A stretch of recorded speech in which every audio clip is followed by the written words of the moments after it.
হ্যাঁ হ্যাঁ হ্যাঁ, জুতোগুলো এক সাইড করে রাখ। সব চালের বস্তা। চলো চল। ভালো তো থাকতেই হবে। নমস্কার। ওরে বাবা রে, বার্থডে গার্ল একদম দেখেই মনে হচ্ছে যে বার্থডে গার্ল। একদম সত্যি বার্থডে গার্ল, খুব সুন্দর লাগছে। এই যে খুবই সুন্দর লাগছে বার্থডে গার্ল। চলো, তোমরা একদম খুব খুশি হয়েছে। ভালো ছেলেকে বলছিলাম, ওইটাই তো কথা।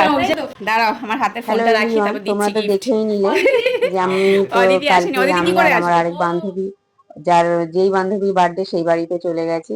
এবার চলে যেতেই ওরা এত খুশি হয়েছে, এত খুশি হয়েছে, দাদাও খুব খুশি হয়েছে আর ও খুব খুশি হয়েছে। ও আর কি মানে ভাবতেই পারছিল না যে আমরা যাব।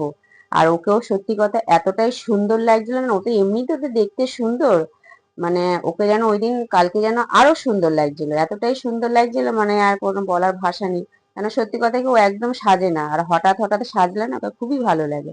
তারপরে তো দেখলে যে ওর ছেলের সাথে পরিচয় হলো, কুনাল। ও খুব আর কি চুপচাপ শান্ত, আমার ছেলেও শান্ত, কিন্তু তবু যেন ও আরো শান্ত। আর রাকেশ একটু হচ্ছে কি চটপটে, ও খুব ভালো, ও একটা জায়গাকে পুরো আর কি জমিয়ে রাখতে পারে। তারপরে আমি কথা বলে একটু মানে আমাদের একটু জুস দিয়ে দিল, ওই খেয়ে তারপরে আমরা দেখো ছাদে চলে এসেছি। ছাদে এই হচ্ছে ওদের ঠাকুর ঘর, ওদের ঠাকুর ঘরও আমাদের ঠাকুর ঘরের মতো। তিন গোপু সোনাকে তো দেখলে কি সুন্দর শীতের জামা পরে টুপি পরে বসে আছে। তারপরে ওরা ছাদেই আর কি দুপুরবেলা খাওয়া দাওয়ার আর কি মানে একটা অ্যারেঞ্জমেন্ট করেছিল, খুবই সুন্দর। আর চারিদিকটা দেখেছো খোলা, আর হালকা হালকা রোদ দিচ্ছে, হাওয়াও দিচ্ছে, খুব সুন্দর লাগছে। তারপর আমরা খেতে বসে গেলাম, কেন ফার্স্ট ব্যাচ তো আর একটু লেটও হয়ে গেছিল, 2টো বেজে গেছিল। তাই দাদা বলল তাহলে বৌদি আপনারা বসে যান, তারপরে হচ্ছে মানে গল্প করবেন। তা আমরাও দেখুন খেতে বসে গেছি। আর ওই যে পেছনে যে দাঁড়িয়ে আছে ও হচ্ছে ওর ভাসুর, উনিও খুব ভালো, মানে দাদা, ওই ওর ভাসুর সবাই খুব আর কি মানে অমায়িক, দাদার কথা তো কোনো তুলনা নেই। আর এই যে কুর্তিতে দেখছো, এ হচ্ছে মানে আমার বান্ধবীর ভাগ্নির মেয়ে। এরা হচ্ছে ইতালিতে থাকে, জানো তো?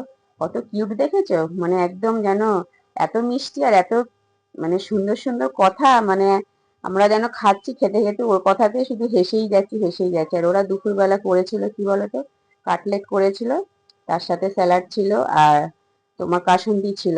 গরম গরম কাটলেটটা এত সুন্দর লাগছিল খেতে। তারপর কাটলেটটা খেয়ে আমরা হচ্ছে তারপরে ওদের পরেরটা ছিল মাটন বিরিয়ানি। মাটন বিরিয়ানিটাও খুব সুন্দর ছিল। তারপরে ওকে আবার বললাম যে "এই এদিকে আসো", ও আবার ওর ভাগ্নির মেয়েকে খাওয়াচ্ছিল, তাই আমি বললাম আসো তুমিও তাহলে একটু খাও। তারপর ওকে আবার খাইয়ে দিলাম। আর এই যে ছেলেরাও খাচ্ছে, ছেলেরা খেতে খেতে মানে ও হচ্ছে রাকেশ, ওর মায়ের পাতে হচ্ছে মানে মায়ের পাতের মাংসটা ও আর কি চেঞ্জ করে নিল।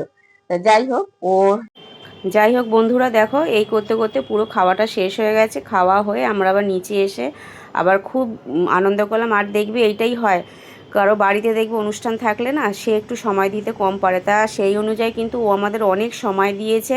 তা সবার শেষে আমরা আর কি খুব আনন্দ করেছি। সেই ভিডিওগুলো পরে আবার আসছে। তাহলে এখনকার মতো টাটা।